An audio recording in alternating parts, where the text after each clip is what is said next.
everyone, and welcome to the Oracle Apex Office Hours. Thank you all for joining us from across the globe. We're very excited to have you here today, and we look forward to sharing all sorts of insights, tips, best practices, and really help you get the most out of Apex. My name is Shakib Rahman, and I'm a member of the Oracle Apex product development team, where I look after the UX and other areas of product of the Apex product, and I also work on Apex strategic projects. I'm very excited to be hosting today's session, as this is a topic that is very near and dear to me. So before we get started, I just want to talk about a few quick announcements and updates. So let's get into them. The first is that we recently published a solution page where you can learn about the Apex, where you can learn about how you can build Apex applications using natural language, using generative AI. So you can watch the demos there from Cloud World. You can get started by following all the step-by-step instructions, all the prerequisites, and so on. So it's a great one-stop resource to learn all about the natural language and generative AI features in Apex. I also want to talk about the upcoming office hour sessions. So we've got two coming up in November, building low-code SaaS app extensions using Apex. That's on November 7th. And then that's followed by the introducing the new SQL-CL project command and how this can really help you streamline your CI/CD development for Apex. And that's presented on November 21st. As always, you can watch our last session on YouTube and on the Office Hours website. Go to apex.oracle.com/office hours, and you can watch all of our previous sessions. So in case you miss something, don't worry about it. It's all there. And this is really an excellent resource if you're getting started with Apex. You're going to get a refresher on a specific topic. Just go to the office hours and you can learn all about specific functionality and really learn from the developers that actually work on these capabilities. If you have questions today for our office hour session, please post them using the Q&A functionality in Zoom. We have many team members standing by to help answer questions, and some of the questions we may also take on screen and answer them live.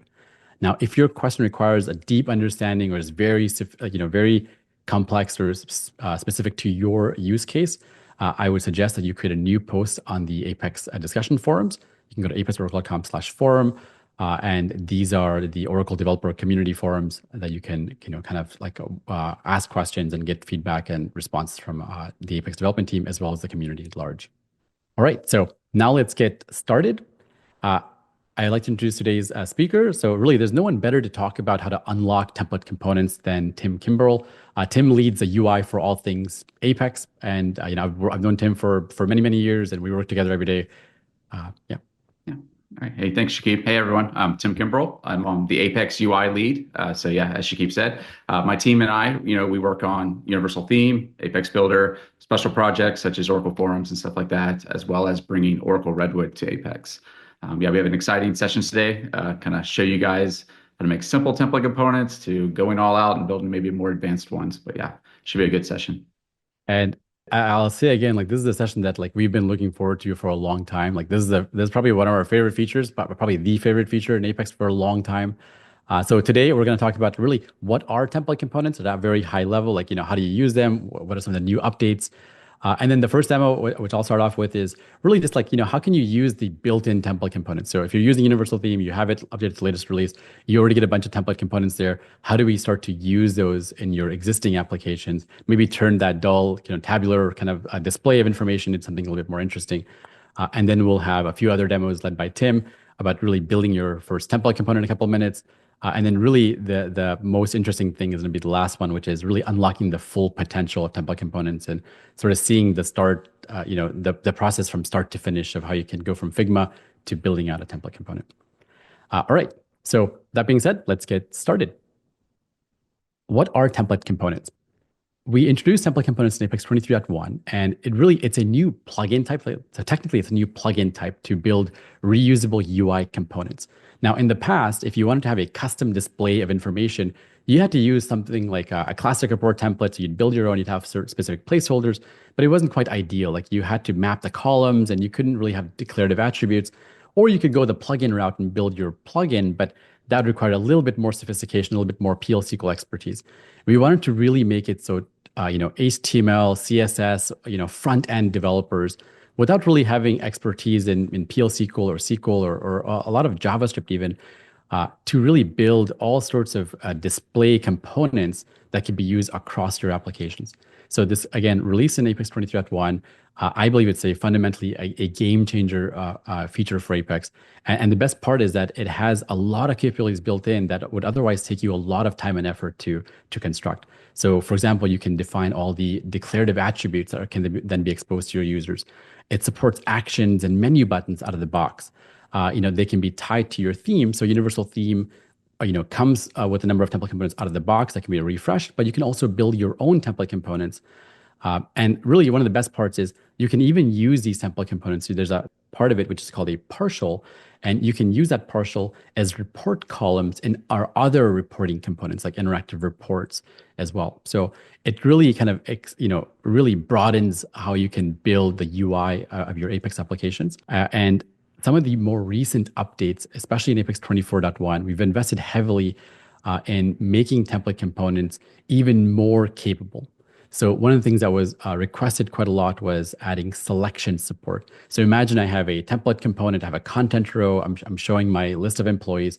Wouldn't it be nice if I could just have a checkbox next to them? I can just check a bunch of things and then perform some bulk action, or even as just a simple single selection and then kind of take some action on that. So that's something that's new, and we'll sort of talk about it a little bit. We also have region-only template components. I know this is something that Tim is very excited about. It sort of paves the way. It's sort of like the natural successor to region templates in a way. So now you can have slots, slot controls, and it just lets you, really have a lot more declarative control over the UI. We've also improved the rendering performance. We've made it easier to kind of, construct components together, kind of have like nested components and so on. So it really goes a long way. And I think this is just, again, the start for template components. So just to get started, I want to sort of walk you through some of the template components that ship with Universal Theme. So if you're using Universal Theme, and if you're on the latest release, you will have these available to you that you can, start using right away. So the first one is badges. Now this is a really simple one, but here I just have a number of badges, like let's say I'm tracking flights. Maybe I want to have a badge that says like, oh, the flight status is arrived, it's delayed, canceled, whatever. Now, to set this up, and I'll go into the builder just to kind of show you how this works. It's really quite simple. So I've got a really dummy query here. So if I look at this, again, it's just from Dual. I just wanted to select the value, the state and an icon. And based on that, I have a number of these attributes here. Now, these are all, again, just like any other component in Apex, you've got these settings here, and you can go and change things. So for example, if I go back to my template component application, here I'm showing the label, I'm showing the icon, the size is a little bit large. I can go and customize these. So here it is. So let's say I want to make this a little bit more subtle. The shape maybe a little bit rounded, and maybe the size I want it to be a little bit small. Maybe I want a little bit more of a condensed UI. I can go and save those changes. If I go back here and reload, you can sort of see it kind of condenses it. So same component has a number of different options to style it. We also have avatars, and this is really useful when you're trying to display, for example, photos of people or initials, trying to show like icons someplace. And this also has a number of controls. I'll just kind of walk through some of them really quickly. So if I go to this avatar, template component here, under type, you'll sort of see all the template components under this region type selection. And at the very bottom, you'll see theme components, and that's where you can sort of select them. So here, again, I've got a very simple query, just kind of showing like I have an image, initials, icon, and so on. And then if I go to the attributes, here's where I can really customize this, right? So I can set, hey, I want to display an icon. I have an icon in my query. All good. That's it. If I wanted to show an image, for example, I just say this. The image URL is going to be based on a URL column, which I have in my data source. I go ahead and apply. And you know what? Maybe I want to do a circular avatar, which is a little bit large. Let's go ahead and save and run the page. And now you'll see what this change is going to look like. There's also comments. So many of these, like we had classic report templates, and we've sort of moved them to this more declarative approach. So comments, a timeline is another one, media list. And my most favorite template component in Universal Theme is something called content row. Now, this one is really versatile because you can do all sorts of things. You can turn on badges, turn them off. You have avatars, icons, initials here. You can have an overline. You can have a title, text, some description, miscellaneous content. And of course, you can create action menus as many levels deep as you like. So this is the built-in components in universal theme. Now, what I want to do is I want to show you how you can use this in an existing application. So here I've got a simple application that just has a faceted search right now on my employees, and this is it's a reasonable way of showing information, but let's make this a little bit more engaging. So let's go and click on quick edit, and I'm just going to click on the classic report right here. Page Center will open up, and now I'm going to change the type of this component, the type of this region from classic report to at the very bottom of my screen, I see content row, right? So that's all I'm going to do. And now I have all the other options here. So again, my columns are still here. I see my ID column. It's still marked as primary key. That's important if you want to do selection. But all the other columns are there. I can apply format masks and so on. So for salary, for example, I still want to show it in dollars, right? With 2 decimal points. You still have all those controls.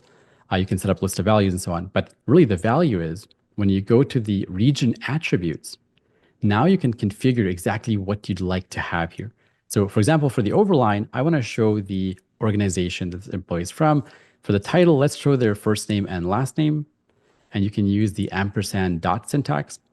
For the description, I'll just put in their email. And for miscellaneous, I'll put in the salary. Okay. Just based on this alone, let's go and save and run the page and see what we get. So it's looking a little bit better. Now we've got this like information, but still not 100% there. So let's go and customize a little bit more, right? Again, go back to quick edit, back into page designer. What I want to do is I want to actually show an avatar for each of these employees. So I've got an image conveniently in my data source. So I'll just say URL column, and that is the avatar URL, right? And also I want to show a badge. So let's go and turn on the badge setting here. The label is going to be whether they're a new hire. So I'll say new hire status. This will be the new hire. I can also select the state here. Currently I don't have a state class, but if I did, I would have I can sort of select whether or not something is success warning. So maybe if it's a new hire, I want to show a green badge, I can sort of do that. Okay. I can also set an icon here, whether or not I want to display the label and so on. So this is going sort of run the page to see what we get. All right. So not exactly ideal. My data set's not quite right. I'll just turn this off for right now and let's continue with making this look a little bit better. Okay. So that's for badge. There's other options here. I can turn off like the borders. I can style things a little bit differently. Maybe I want a little bit more compact view. So let's turn on compact view. And also I'm going to change the region template a little bit. So right now, if you notice, if I go back to my application, there's no container around the results. Let's just quickly go and set a region template here. That's all easy to do here as well. So if I just go to the template, I'll go to content block, and I'm gonna just change this to hide the header, just make it still accessible, but the body style, I'll make it a light background. That way it'll just sort of contain the results, right? Let's go and save and run the page again. And now you'll see, the page is starting to come together. Let's go add a few actions. So again, let's go back into Page Designer, and below the columns list, if I collapse this, there's a new thing for action. So if I right click, I can create a new action. And there's a number of positions where I can have this. So I can either have the title linked to something, right? So you might want to go to like an employee detail page. So I can, let's go set this up. I'll just go to a specific page of my application, which is the, edit employee page. I pass in some items, just like any other link. Okay. But actually, what I also want to do is I want to create an edit button and an actions menu. So let's go and click on create action. And this time I'm going to select the primary actions. And in this position, we support buttons and menus. So let's create a button first for edit. And I'm going to, again, just go to the same page. Just to make it a little bit easier, I'll just say, go to URL for now. Okay. And under display type, let's make it an icon button. I want to use the edit icon. If I wanted to set it as hot, I can toggle that. Now, one thing that's a little bit new as well is we have this show as disabled. So if you had a condition on this action, sometimes you may want to hide it completely, but sometimes you may want to just show it in its disabled state.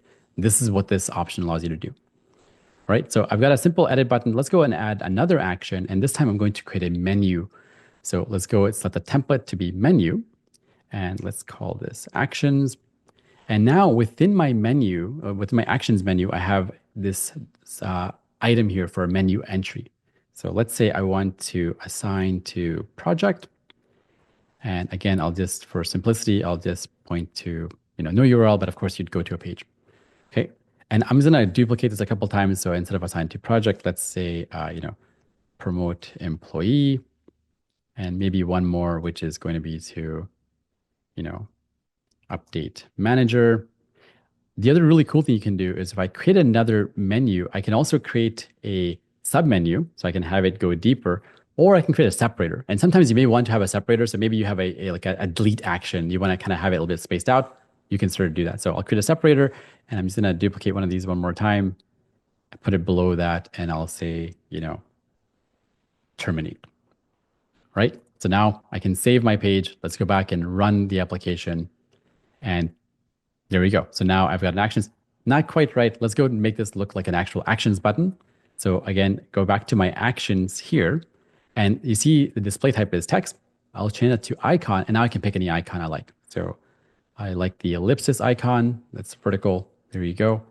Save and run the page. And now we've got a far more interesting looking UI here. But now let me go and enable selection for this. So again, going back into Page Designer, if I go to the template component attributes here, if I scroll down a bit more, you will see row selection. This is new in Apex 24.1.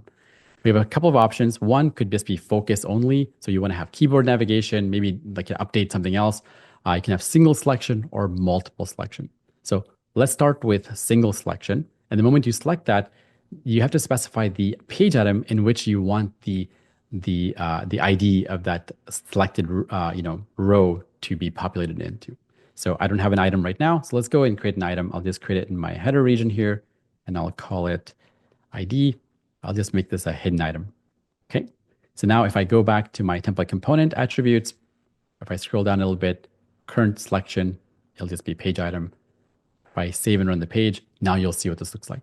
So again, it doesn't look very different, but now I can actually select something and that hidden item is being populated.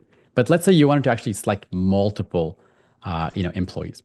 So again, go back to Page Designer, and right here, I'll change this to multiple selection, and I'll just save and run just to kind of show you what this does. Here we go. And now as I start selecting multiple, like that page item, which is hidden right now, but it's going to be populated with all the IDs here. Now, one more thing that we can do here is you can optionally specify a select all page item. Now, I believe this has to be a checkbox. And that way, it's a convenient way to select all the records. So to do this, I'm going to create a little select list, a checkbox right here. So I'll click on, the next position. Let's go put this before this. Say select all, and this will just be a simple checkbox. Okay, and I'll just make this an optional label just because I want it to be inline.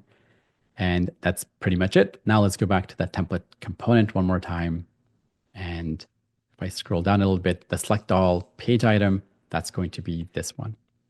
Now, if I save and run the page again, you'll see there's this select all button. So either I can go and individually select a bunch of things, or I can just toggle this and select all the records.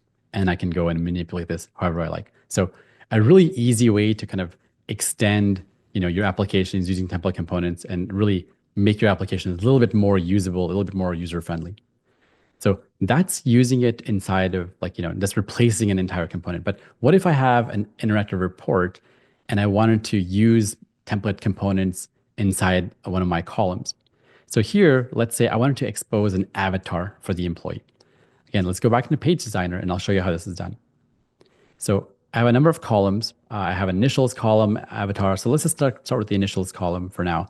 It's hidden by default. I'll just, I'll just display this as a avatar, right? So now, again, I can pick template components for my interactive report columns here. And if I scroll down a little bit, let's just start with initials just to kind of make this look okay. So initials, I will just pick the initials column. I can set the size and shape and so on, but all looks good to me. Let's go ahead and run the page just to see what it looks like. Okay, so now I have my initials. Again, it's a template component. It's loaded in. Now, one thing you will not get with template components when used as columns is you won't get the filtering ability because really it's a display component. It could have any kind of information that's being displayed, something that we may look into in the future. So, but actually this looks kind of okay. Let's make it a little bit more interesting. So Now I'm going to actually show the avatar instead. So I'll just change this to image and for URL. And I also have in my columns the avatar URL. So if I just reference that,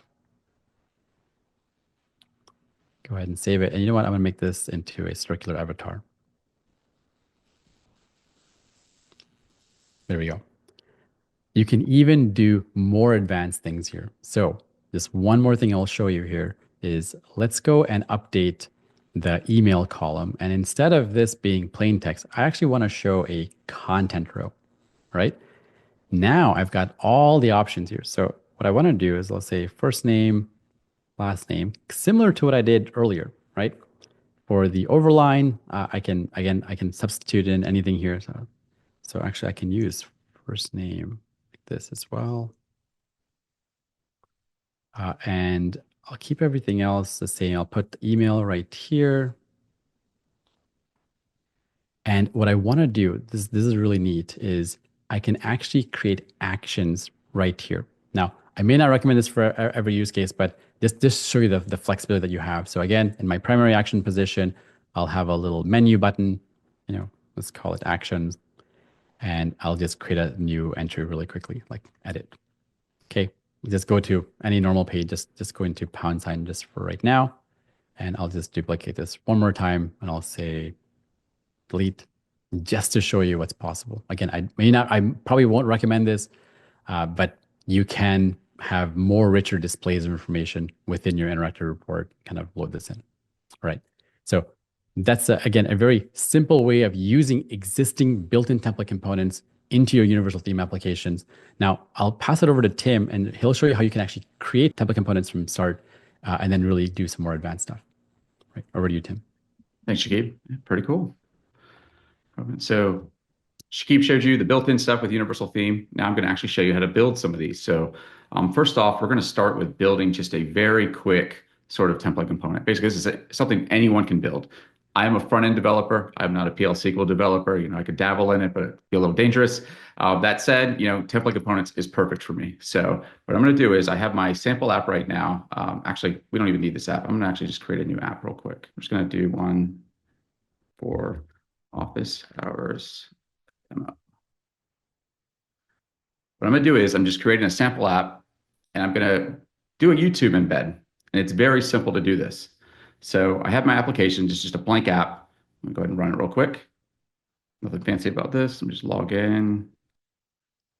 Actually, I'll just do it even easier. Turn this off. Cool. Got my app. Now I'm going to go ahead and build the template component. To do this, I'm going to go to Share Components. You have two ways of building a template component. You can build it as a plugin where it's standalone, but you can also build one within a theme. So you can have these template components that live within the theme. Truthfully, unless you're working on a theme, I would actually build these probably as plugins. It's easier to move them around, subscribe to them, update them. It's just easier and it kind of decouples them from the theme as well. You can also use them in other themes, which is kind of neat. But for right now, I'm just going to go to plugins and share components.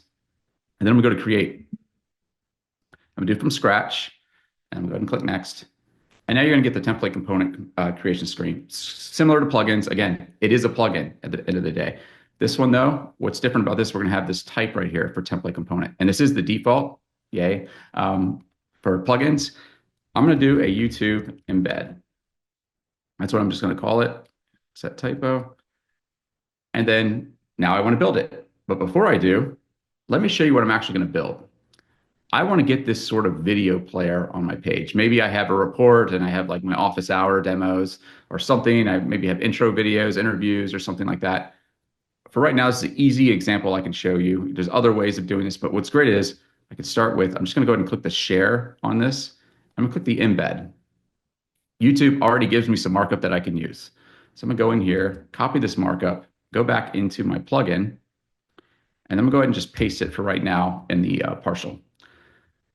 So now I'm going to go back and show you some of these other options. So right now, there's available as. What is the difference between a single, multiple, or region only? So a single or a partial is what we call them. Think of these as the bits and pieces of kind of a UI, avatar badges. They're kind of like atomics. They're also just like the single row version of something. It's where if you want to use sort of this UI layout for just one row of data, you don't want to have a report, which is what would be multiple. So a good example is if you wanted content row to be by itself and you just wanted one line, maybe you just wanted to have the username and an avatar, you can just use it as a partial, but you can also use it as a multiple. Then you have region only, which I'll talk to about later in the next demo. That's basically using it as there's no data source. You basically just have it's basically the successor to region templates. So you don't get any sort of data. There's no sort of report. It's just basically a container of whatever. So for right now, I'm going to use partial because I don't ever expect to use this YouTube embed, looping in a sense. So right now I have my markup. I'm going to leave pretty much everything by default. But in this markup right now, there's this little unique string of characters that is the YouTube video ID. I'm going to go ahead and remove this. And this is what I want to do as a custom attribute. So I'm just going to replace this and put a placeholder in here called YouTube ID. What this is going to allow me to do, this is going to let me build a custom attribute where I can set this ID. So this video I have, this partial, anywhere I use it, I can just map that value to this and it'll render. I'm going to leave absolutely everything else the same. I'm going to kind of scroll down here. You'll have some other options like translating, the default escape mode. I would just leave all this as is. There is some other attributes that are more advanced. You can, if this did have selection support, you can enable that. I'm not going to demo that right now. But then there's this other one I want to talk about called has a region template attribute. For right now, I'm going to leave this checked, but I'm going to come back to this. What this is it lets you, gives you the ability to allow this partial to have a region template set to it. So when Shakib was demoing content row, and he wanted to change the region template to being a content block so he can get the box around it, this will allow you to actually disable that ability. So that way, hey, I'm using this YouTube embed. I want to just make sure this has the purest markup. It's just going to be this. There's not going to be any extra markup. Someone's not going to use the page title or some other incorrect template with the usage of this template component. So right now, I'm just going to leave this as is. I'm going to go ahead and click Create Plugin. Because I came and created this through the plugin screen, when you have your substitutions and your templates, and when you click Create, it'll automatically go ahead and replace those placeholders with custom attributes. So we do a lot of the work for you. So right now, you'll see I now have a YouTube ID attribute. I'm just going to go in here, tweak it slightly. Right now, it's set as session state value. I'm just going to change this to text. I'm just going to update this attribute so it's a little nicer. You can set the default value. You can set it as translatable, the escape mode. There's a condition based on it. We're not going to set any of that stuff right now. For right now, very simple. Just have one attribute, and we're going to go ahead and apply. Now I'm going to go back into my page. Now in the gallery down here at the bottom, you'll scroll all the way down the bottom. You'll see this new partial I created called the YouTube embed. So I'm just going to drag this into the body, and I have this new region. That option I was mentioning about ability to set a region template controls this part right here under appearance. If you turn that off or uncheck that, you do not get this ability to set this. We do set the default template for template components as none. So that way there isn't any expected markup, but you could technically go in here, and I'm not sure if you can see everything, but you can set like, hey, this has a content block, but for right now, I'm just going to do none. Now I'm going to go to the attributes. So this one is just a YouTube. This is just our last office hours. I could just specify my YouTube ID. And now when I run that, you'll get a nice little YouTube embed. And then you can play it, whatnot. Again, this is a quick, like 5-minute how-to on doing a basic, very simple template component. Now I'm going to go in and build a more complex one. What usually happens is you have a design team. Actually, let me go back to my Apex Escape application that I have here. Just a simple application, basically out of the box application. I have some customizations. I have a nice little beautiful logo. I have a title bar that says, experience the world. I have a search, and then I'm using a nice content row below. The designer sees this and go, this isn't exactly what I see or what I expected. I kind of want to make this look a little nicer. Now, Apex has a lot of templates out of the box. Not everything, maybe a designer would agree they might be the look and feel that they want. So they want to design something custom. So designer handed off this to me, which is this nice new design. It's basically the same thing, just it has, a richer hero. It has a background color, has an overline text like get started, has the heading and some sort of description. Then it has this interesting search box here, which looks like it has a search field, some sort of drop down, maybe for a category, and then some sort of search button. So for me, when I see something like this being delivered to me, the first thing I do is I try to visualize how do I expect this to kind of be broken out if I were to build this as a template component. So I have this sort of variation right here at the top. Looking at this, I see there's an overline, there's some sort of title, there's a description, and then we have a place for search, place for a category, and a place for action. So I know when I'm going to be authoring this template component, I know these are the bits and pieces that I need to set as either a custom attribute or a slot, which I'll also get to demo. So let's go ahead and start actually developing this template component. So I'm in my application. I'm going to go to Share Components, go to Plugins, go ahead and click Create. And then we'll go ahead and do from scratch. Then we'll go ahead and we're just going to call this Hero. It's going to be a template component. Now, instead of using single or partial, because I plan on using this basically as a region, so it's going to have items, it could have other regions inside of it, I'm going to set this as region only. So what this will do, this actually will give you some sort of placeholder markup that you can use, some sort of example markup. I'm going to replace all this, but what's nice about this is this will give you some placeholders out of the box, like this Apex DOM ID. What is Apex DOM ID? DOM ID is basically just a unique identifier that we can use within our template for, say, if I needed to do an accessible heading and I needed to make it unique, I could use this sort of unique ID to map some of the attributes. This is different than like the region static ID. This is a unique specific on this region, which we will also use here. But let me go ahead and we're going to just tweak this. And I'm going to start coding up my component. So I'm going to go back to Figma. I'm going to jump back and forth a few times, so bear with me. I know there's an overline, title, and description. I'm just going to start with the top half first. So I'm going to go in here.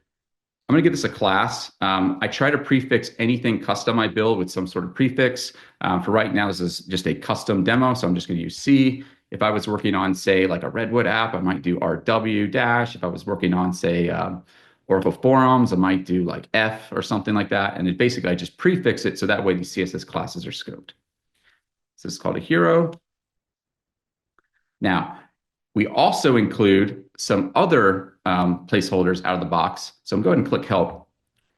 And we have use this help button. Like this, I revisit this always. There's a lot of different things you can use. You can set if it's lazy loading, DOM ID. You can even use this for conditions if you want to do like these are buttons or not.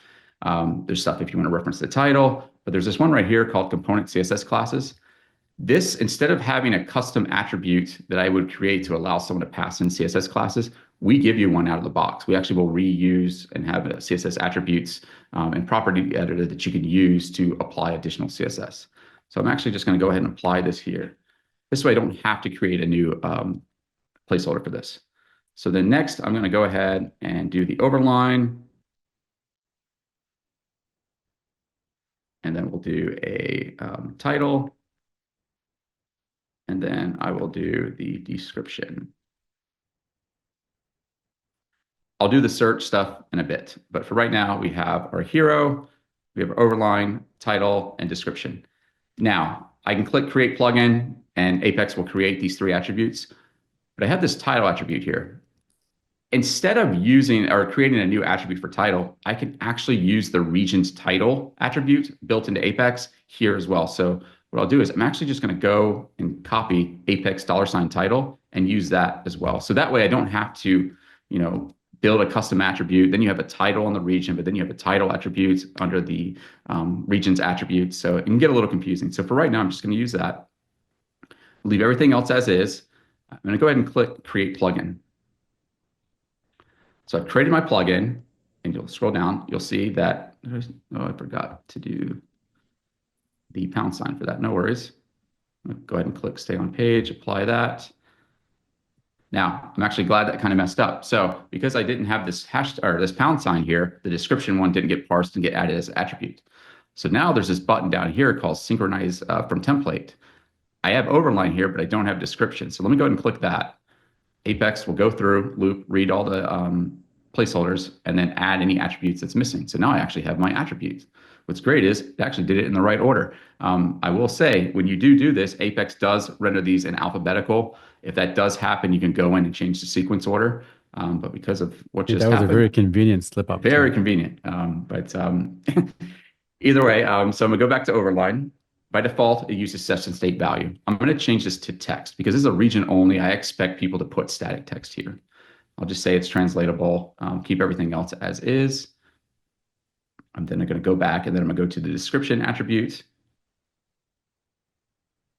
and change this to text area. Great. I'm going to go ahead and apply. Before I run this, I'm going to go down and actually, we're going to add some CSS to this. I can use utility classes and kind of get the look and feel of kind of what I want, but I'm going to make this look a little bit more nicer. So I'm going to do a little bit more custom CSS. So I'm going to scroll down here and you'll see the files section. I'm going to go ahead and click create file. I'm just going to call it what it is, hero.css. It's just going to be a style sheet that includes my hero CSS files or styles. And right now, I'm just going to go ahead and put something in here. This is just placeholder. We'll come back to this and replace it with something else nicer. Just say to-rem, say background. Use a very ugly color, but just to call it out. This might actually hurt your eyes, but we're just going to kind of just so you can see the styling of this. So I'm going to go ahead and save this. I now have this CSS file created. So I'm going to go back to my template component, scroll down, back to files, and you'll see the two files I have. We automatically create a minified version of that. And then we also give you a reference to reference this. We even give you the minified substitution in there as well, so you make it a little bit more easier for you. So I'm going to actually copy this and then paste this into the cascaded style sheets input. So anytime this template component is used on the page, we will inject this CSS, which is kind of nice because that way, if you have a page that doesn't have this component, you don't get that style loaded on the page. This is actually kind of nice little optimization as well. So I'm gonna go ahead and just include that. And again, this isn't perfect. This is just a rush through of kind of showing you building and adding custom attributes and the different types and adding CSS. So now I'm going to go back to my page. I'm going to go ahead and run it again just so you can see what it is. We have this hero at the top. We have the search bar. Right now, it's using a title bar. I'm going to change this to it's all the way at the top. I don't think you can see it, but there is a plugin section on the top of the dropdown that has hero, which is the one I just created. This region already had a name for it and it already had a title for it. So what's good is this will automatically update and use it in my template component. And then we also have our other attributes we created. You'll also see the CSS classes, which I'll show in a second as well. So just say get started. And then let me give it some sort of text for the description. So I have some text here. I'll just paste in here. This isn't going to look pretty, but it'll at least show you the attributes that I just added and on the page. You'll see a bright pink, lovely hero. We're getting there, right? Obviously, this isn't the color that's expected. If I go back to the mockup, you can see there's this sort of like grayish blue color. Funny enough, if I go to the UT sample app and I go to my references, we actually have some modifier classes that you can use. So I'm going to go ahead and just reuse the color modifiers we have built in with Universal Theme. So I'm going to scroll down and I see this one right here, uColor15. That looks pretty close. So I'm just going to copy that in. So this one by default does the background and foreground, so it should give you an accessible foreground. You could just say, hey, I wanted to apply it to the text, or I want just the background, or you can do it for just the border. For right now, I'm just going to use the simple default one. Because I added that CSS attributes or placeholder in my markup, Apex will automatically give me the CSS classes sort of field that I can use. So I'm just going to just put in uColor15. And now when I run the page, you'll see it will override the magenta and use that uColor utility class. I didn't have to go and create a custom attribute and put some advanced CSS classes and stuff like that. So it's just an easy way of kind of doing that. Now, how do I get that search bar in there? So you can see right now in Page Designer, because this is just a template component with no data, you don't even see like a region content. I can't drag anything anywhere. It basically just adds or just looks like a single node with, you can't do anything with it. We're going to add slots. Slots are basically like region positions and item positions and stuff like that. What I'm going to do is I'm going to go back to hero. I am going to update my markup just slightly because it's just, I have other classes and stuff in here. So I do have a little bit more nicer markup. I'm going to add a search bar. So we're going to give, say hero, and we'll just call this hero search. I'll just give this. You need to close your hero body as well. Not yet. I'll get to that, but we will do that here.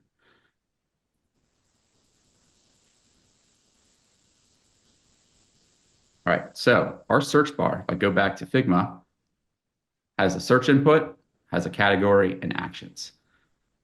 We're going to give a div for the search input. This will be the search field. I'm just going to do search for this right now. So we'll say this is div class, and then I'll do one for the category.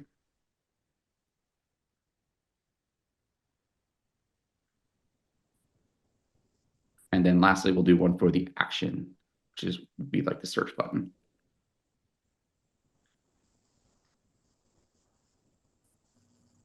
All right, now the fun part. So I have my new substitutions here, or placeholders.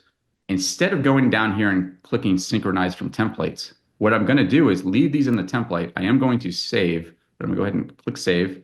So that way Apex knows about them. They are not being used as attributes, but if I scroll down, we now have this new section in Apex 24.1 called slots. I'm going to add 3 slots. I'm going to add one for my search field, and then I will use the static ID. This is the placeholder text that I used. It is case sensitive, I believe, so we'll just do a search, and I'll do category, and then I'll do one for the action. Great. Now I'm going to go ahead and click apply. I'm going to go back into Page Designer real quick and show you, okay, now you see slots in here. Now, I will say this, I design components. I expect components to be used a certain way. I just created slots. By default, Apex will just let you use any sort of region type in a slot, very similar to how region positions work in templates. Like region templates, I could technically add like an interactive grid in one of these. Now, I'm going to be like, nope, that's not as designed. Don't do that. But someone could do that. So how can I prevent that? I'm a template author. I want to kind of make sure people get the best experience using this component. I now can have restrictions in place for these slots. So I'm going to go back into my template component. Scroll all the way back down to slots. And you'll see here, we have these columns for regions, supported regions, items, supported items, and buttons.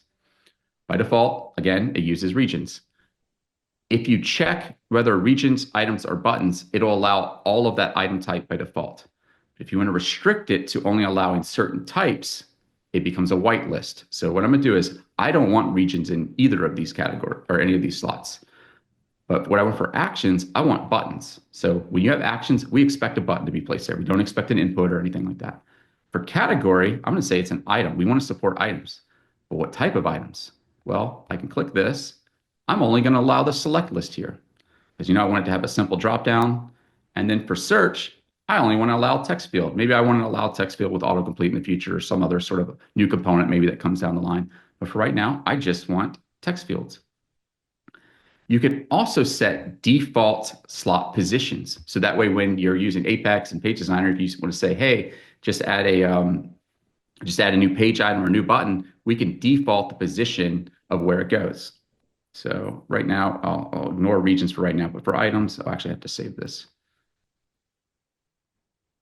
I'll come back down to slots, to defaults. So for items, I'm going to say the default position for an item is going to be search, and the default place for buttons is going to be actions. So now that I add my slots, I'm going to update the CSS so it looks a little nicer. Just imagine I wrote all this CSS live. There's a little bit in here. I'm just going to briefly talk about it. There's some CSS in here, set the background color, padding, stuff like that. Some stuff in here for the body, some of the styling for the text, then a search box and whatnot. Again, not trying to use this demo for writing CSS, but there's some CSS in there that is used to kind of influence the look and feel of that. But most of the work is actually done on the template component with the markup. So I have this here. I'm going to go back into Page Designer, and now I have my component. And here I am, that one developer that likes to try to do something neat. I'm going to try to add an interactive grid in here. And you can see I can't do that anymore. It will not let me. So it will only allow me to do the items that are supported. So if I want to say, hey, I want to put an image upload in here, it doesn't work. What about a button? Can I put a button in category? No, but I can put a button in action. I can't put a button in search. So again, you can start seeing the restrictions taken in place. So what I'm going to do right now also is I can right click and add a page item on the node. Apex will automatically set the default item type that I allowed. It uses the first one in the list. and it actually puts it in the default position. So this actually created me a input and put it in the right slot. Now, I'm not going to use this one because I already have a search item on the page. So I'm actually going to drag this search item, and you can see it'll allow me to put it up here in search. So I'm going to place that in search, and then I'm going to go ahead and create another item. This one will be the, actually, here's another thing. Here's the item. It only allows text field, but because we're Apex, we do allow you to actually use the other item types. So you'll see this drop down right here that says show unsupported. You technically could pick any other item type and allow you to do that, but it's unsupported. And we even say that. So hey, you have a bug you report, you say something, hey, this doesn't work, and we see that it was an unsupported one. It's an easy out for us. So for right now, I have my item here. I am going to go ahead and say this is going to be a select list. And I'm actually going to change this position to be the category. And I will go ahead and just name this real quick. Category. I'm just going to add a static list just for demo purposes. Say like oceans, city, and whatnot. Sort of null value. Now I'm going to go ahead and run the page.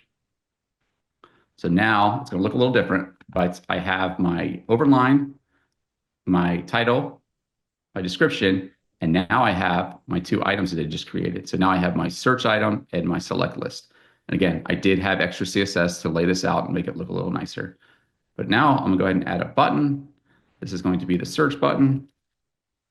Go ahead and just add an icon. We're going to make this hot, and I'll just say the icon is FA search. We'll just pretend it did something. And again, it put that icon in the right spot, or sorry, that button in the right spot, and now I have my search button. Great. Again, it's white. We want to add that color. I'm actually shocked that didn't work. Let me see why that didn't work. Oh, I updated the markup. Let me go back to my plugin. That CSS class attribute didn't work because it's missing from the template. I think I overrid it. Yep. So I'm going to go in here and add that CSS component, CSS classes placeholder.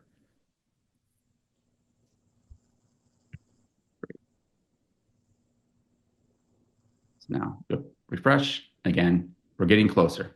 You can kind of see now it actually looks like what we just mocked up. Now, what if I didn't have a search item, right? Like a search field. I want to change the look of this.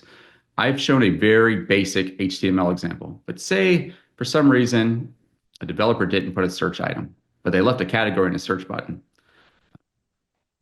Oops, do that. Actually, just take the search out of this position for right now. Just put it back in here in the search region. I want to hide that search bar when there isn't a search item, like a text field specified. So you can see right now, I took the search out, but there's a blank space for it. But I, as a template author, I want to make my template be a little bit more adaptive based on what content's in there. So I'm going to go back into my template component, and now I'm going to use template directives. What are template directives? Template directives are basically a simple way of using kind of conditionals to check on values if something exists or whatnot. If you go to the UT reference app, you go down to references, we have a whole page here on template directives. So this kind of gives you different examples of using if else. We even have down here with the case statement, as well as looping, and as well as using with apply. So if you actually want to use a partial in some other sort of sense, even in your template component, you can do that. So right now, I'm going to go back to my component.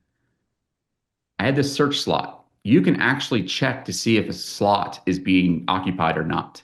So I'm going to put a condition around this whole search box to where if there is a search item, so I'll do if search, render this markup. If not, don't render it. So if I add this, click apply, if I run my page, this search box should go away because it knows that slot isn't occupied. There's a condition now that you just got fired to where, hey, it's going to ignore any other markup in that. And you can actually extend that and you can use as many as you want. You can nest it and whatnot. So I'm going to actually put in more of a built out one that has more of the conditionals. So I've checked to see if overline exists. You know, I don't want to render that markup if it's not there. Description, if it's a search field, if a category is there. So that way too, hey, I just want a search bar be the full width. I don't want category. I can do that and whatnot. And then actions and whatnot. So, all right, cool. Now, what I want to do now is use that template component I just built earlier. I can use a template component and use that with slots and restrictions. So I'm going to add a backdrop video support. So I want to use that YouTube video in the background. So I'm just going to go ahead and actually have markup because I see the time. I'm going to just say, hey, I have a backdrop video. If there's a backdrop video, it's going to render a div, and then we're going to render a new slot. Doesn't have to be a slot. This could have been a custom attribute that you set a URL and then you put your markup in here. But for right now, I'm just going to use a slot because what I want to show you is you can use template components and restrict to even just the template components you create. So you don't have to say you have restrictions based on Apex components. So I'm going to go in here, save this. And then I'm going to come down here and specify my new slot that I just created. Backdrop video. Now, this is going to support regions. Now, I noticed when I created this app, I do not have that template component that I created in the other app. So I'm actually going to show and pull that in real quick. So for right now, I'm just going to go ahead and save this. Go back into plugins. I'm going to now copy a plugin from the other app. So I'm going to click copy from another app. I believe I just did, yep, this one right here. This is just getting a plugin from another one. So here's that YouTube embed. I'm going to do copy and subscribe. So it's going to bring that template component over into my app. So now I have my plugin embed on this application as well. I am going to tweak this one because this is going to be used in a hero. I'm going to add some other attributes as well. This is basically going to set it to autoplay. It's going to mute the audio. It's also going to loop. Not going to get into the details of that, but oh, okay. You can see this is a subscribe plugin because I copied it. It has a subscription. I cannot modify, which is usually great. But for this case, I'm going to unsubscribe because I want to tweak this. So I just unsubscribed this template. So now this template component lives in my application.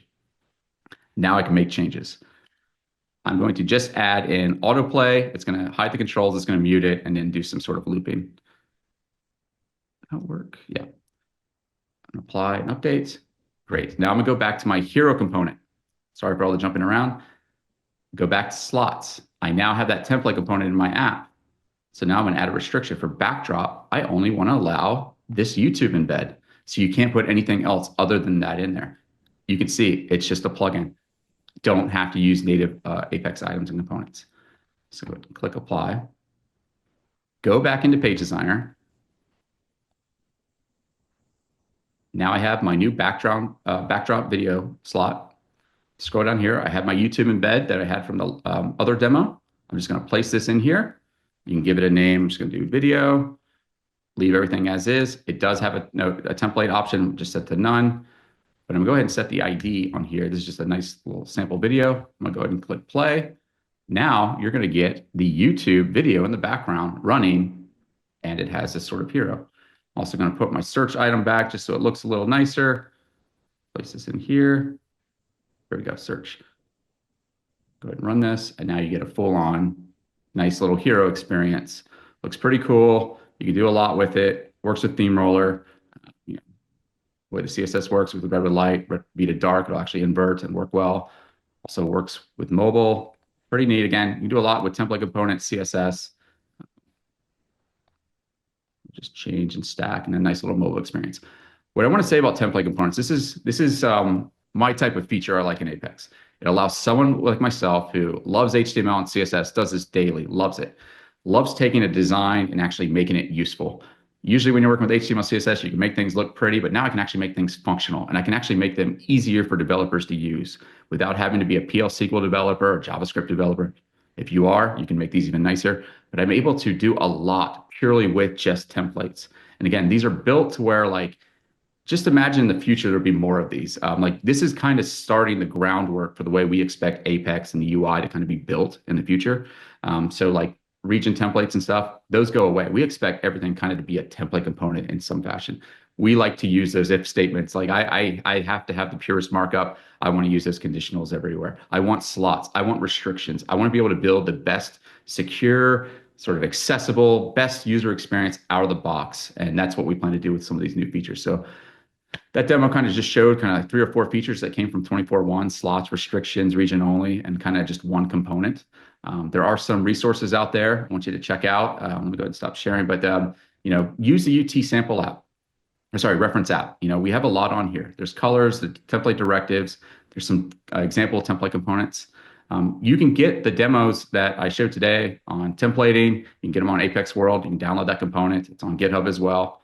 Apex World, go there. Great resource for template components and plugins built by the community. You build some of these, share them.